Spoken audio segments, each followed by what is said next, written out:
My first major error on the Wii U. The sound of death.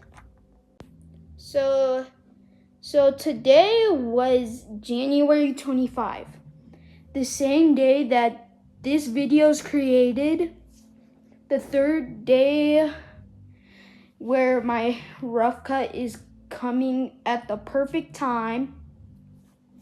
My first time being Mortal Kombat Armageddon in arcade mode, me getting all the characters in Mario Party 10 credits, and 1 month since Christmas. I felt like playing Mario Party 10, but the Wii U didn't recognize it.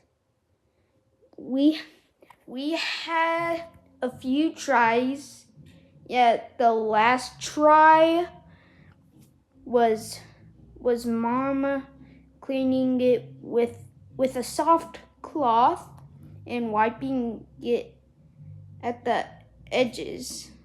The disc looked perfectly clean. When we put the disc back in, a high, teethy pitched noise came from the Wii U and scared me. I told my mom that it was the sound of death, but she didn't believe it.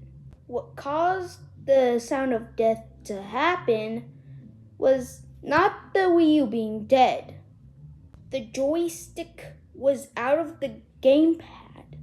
This is the gamepad, and here's the stick, which is right here. The error code was 150-1031. I thought it would last forever, but it lasted for a short time.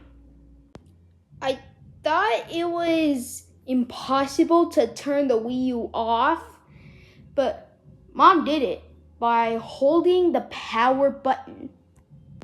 We turned it back on, and it gave us a message about holding the power button.